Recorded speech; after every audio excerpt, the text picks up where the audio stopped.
Cela fait des années qu'ils vivent aux États-Unis, beaucoup y travaillent, certains y ont fondé une famille. Ils sont aujourd'hui sommés de quitter le territoire. Donald Trump a mis un terme au TPS, un statut de protection temporaire instauré par Barack Obama. Près de 50 000 Haïtiens ont bénéficié.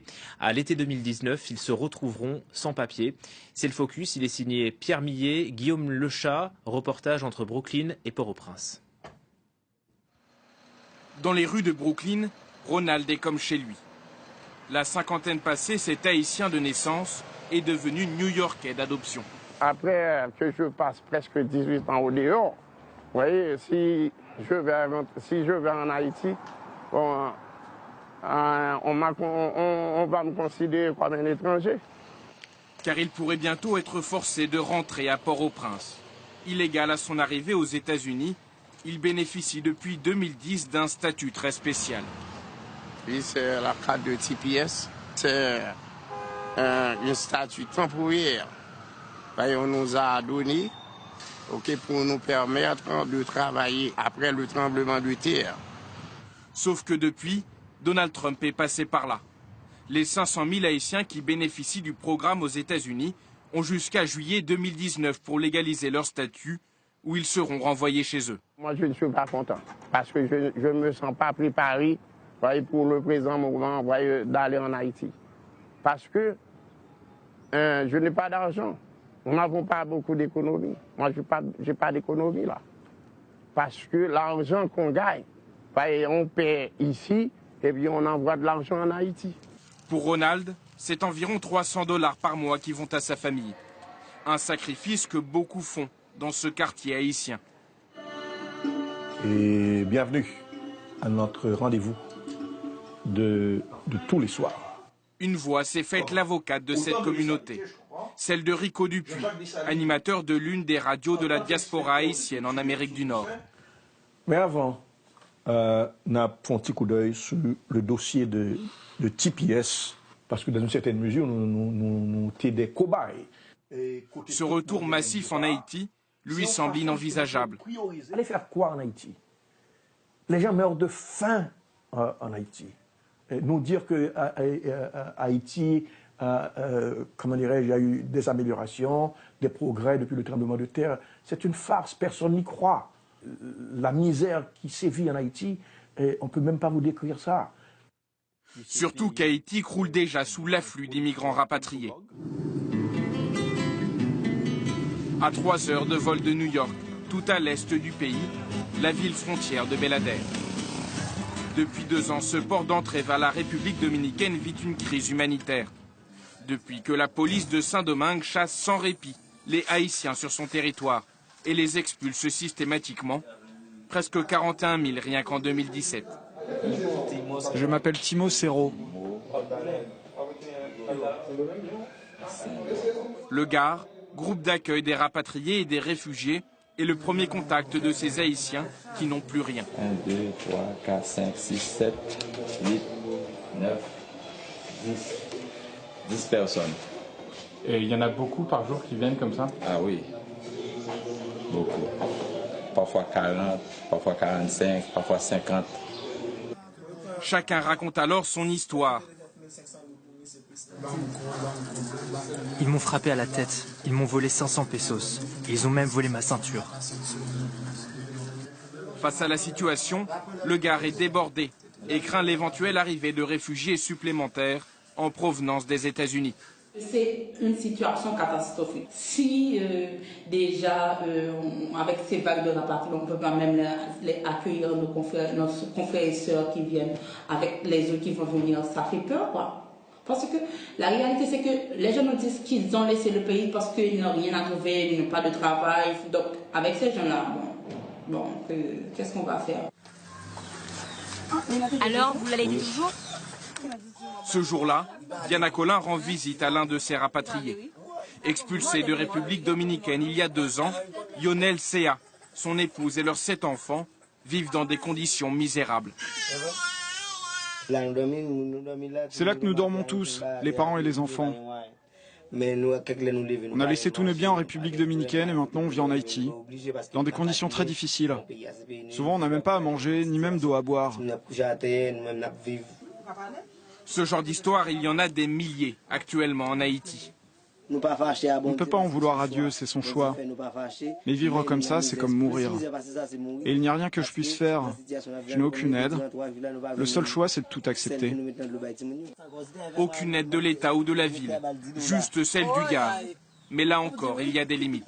Ça a un temps, les projets ont une durée. Après, on ne sait pas si le gars aura toujours la possibilité de vous aider avec les enfants à l'école. Un État absent. Des associations dépassées sous l'afflux des réfugiés. À Port-au-Prince aussi, le GAR est mobilisé. Comment ça va? Peu après l'annonce de la fin du TPS, Saint-Pierre-Beaubrun a envoyé un rapport aux États américains et haïtiens.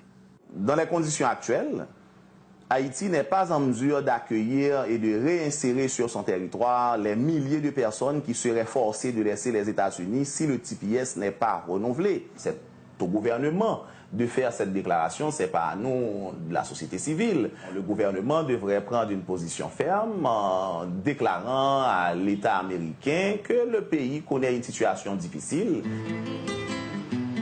Contacté à plusieurs reprises, le gouvernement haïtien n'a pas souhaité répondre à nos questions. Officiellement, en tout cas, l'État encourage ses ressortissants à légaliser leur statut aux États-Unis avant juillet 2019 et la fin du TPS. Retour en plateau avec vous, Jacques Nézy. Bonjour, merci d'être avec nous. Vous êtes politologue à l'Université des Antilles, chercheur associé au Laboratoire caribéen des sciences sociales. Et puis on vous retrouve aussi à la radio sur Fréquence Paris Pluriel, diffusée en Haïti. Revenons un peu en arrière. D'abord, pourquoi est-ce que Barack Obama avait octroyé ce fameux TPS, ce statut de protection pour les Haïtiens? Je crois que la première réponse, c'est par empathie, parce qu'il faut le rappeler, il s'agit d'un tremblement de terre qui a causé 2010, 2010, la disparition de 300 000 personnes. Donc le président Obama a manifesté sa solidarité envers Haïti en envoyant des troupes américaines qui avaient pour objectif de soigner les populations, les victimes blessées, et en même temps de faciliter leur arrivée aux États-Unis dans certains hôpitaux qui ont pu traiter les cas graves, et par la suite ont apporté une aide qui, hélas, n'était pas structurée, on peut le dire, et c'est là la principale déception. Mais par ailleurs, le président Obama avait accordé donc la possibilité aux Haïtiens, parce que c'est un statut qui était étendu à d'autres ressortissants, donc non seulement le TPS, mais il y avait la possibilité aussi pour la main-d'œuvre non formée d'accéder à certains emplois. Or, Donald Trump a supprimé ces deux dispositifs. Mais sur le TPS de Barack Obama, est-ce qu'il y avait une deadline pour ces Haïtiens? Est-ce qu'ils savaient qu'un jour ils devraient quitter le territoire? C'est ça. C'est un statut assez limité dans le temps, puisque c'est par décret présidentiel que ça a été envisagé. Et il y avait un espoir pensant que, avec la situation d'Haïti dramatique, qu'il y aurait une bienveillance de la part des autorités américaines. D'ailleurs, les Haïtiens, certains ont préféré voter Donald Trump, il faut le reconnaître. Là, ils sont déçus parce qu'ils pensaient que Donald Trump, lors de sa campagne aussi, a rencontré des Haïtiens en Floride.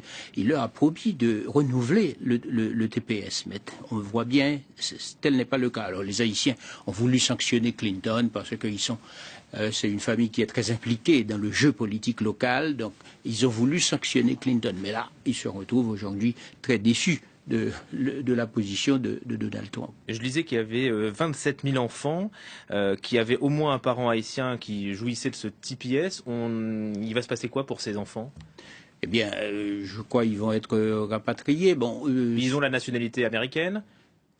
Théoriquement, selon la loi américaine, ils ont la nationalité américaine, mais il y a déjà selon mes informations, quelques enfants issus de familles haïtiennes qui ne peuvent plus aujourd'hui, au moment où nous parlons, accéder à l'école en salle de classe. Ils n'ont plus cette possibilité, puisque sous Obama, il y avait cette possibilité pour les enfants d'aller à l'école en attendant d'avoir un statut légal. Mais maintenant, aujourd'hui, c'est une parenthèse fermée, donc il faut attendre aussi la position du Congrès. Voilà ce qui est écrit. Dans les faits, est-ce qu'un retour de cette population, de ces milliers de gens, de ces milliers d'Haïtiens en Haïti, est-ce que c'est possible? Où en est la reconstruction de l'île? C'est l'un des pays les plus pauvres de la région. Oui, structurellement, c'est pas possible. L'économie est exsangue, et puis il y a eu le tremblement de terre qui a mis à genoux cette économie. Ajouté à cela, il y a eu un séisme l'année dernière, Machu, qui correspondait à plus de 30% du PIB, du produit intérieur brut. Donc, et au niveau structurel, Haïti n'a pas encore eu l'effet attractif, par exemple, du nouveau gouvernement. Aujourd'hui, ça correspond à 1 an d'investiture de Jovenel Moïse, qui est président en Haïti. Mais pour le moment, la situation économique reste très dramatique. Et donc, Haïti n'a pas la possibilité, n'a pas la capacité de recevoir ses ressortissants pour la simple et bonne raison. L'économie l'économie est exsangue, comme je le dis, et elle n'est pas pourvoyeuse d'emplois suffisants pour entretenir, recevoir ces immigrés. Du coup, est-ce que ces Haïtiens pourraient se tourner vers d'autres pays voisins des États-Unis, le Canada par exemple? Ah oui, il y a déjà un mouvement massif de jeunes qui quittent Haïti. Ils partent notamment vers le Chili. Rien qu'en 2017, ils sont 500 000 au Chili. Alors, il y en a qui partent aussi en Guyane française et qui demandent le statut de réfugié en Guyane française. Et ceux-là, ils étaient au Brésil, étant donné que la Guyane française a des frontières avec le Brésil, donc ils reviennent vers le Brésil. Et ces Haïtiens sont au moins 200 par jour à quitter Port-au-Prince, à destination du Brésil, à destination du Chili notamment. Le Chili notamment, c'est la destination favorite. Alors il y en a aussi quand ils savaient qu'ils n'auraient pas le TPS aux États-Unis, et ils se sont vite dépêchés pour rentrer au Canada. Et au Canada, ils sont encore des milliers à attendre une réponse des autorités canadiennes. Il n'y a pas que les Haïtiens qui sont soumis au TPS, il y a aussi des Nicaraguais, des Soudanais, des Honduriens, des Salvadoriens. Eux aussi sont menacés? Eux aussi sont menacés, mais comme dernièrement Donald Trump a fait une déclaration assez humiliante pour le Salvador et Haïti, considérant que ses ressortissants n'étaient pas les bienvenus, parce que donc, la deuxième raison aussi, c'est que la main-d'œuvre haïtienne, elle ne correspond plus aux mutations de l'économie mondiale, qui s'intéresse à une main-d'œuvre formée, qui maîtrise bien les technologies modernes, etc. Donc, de plus en plus, à bien comprendre la déclaration de M. Trump, il semble privilégier l'immigration choisie, c'est-à-dire les ressortissants d'origine européenne. Merci beaucoup Jacques Nézy d'avoir été notre invité, politologue à l'Université des Antilles et puis à la radio Fréquence Paris Pluriel diffusée en Haïti.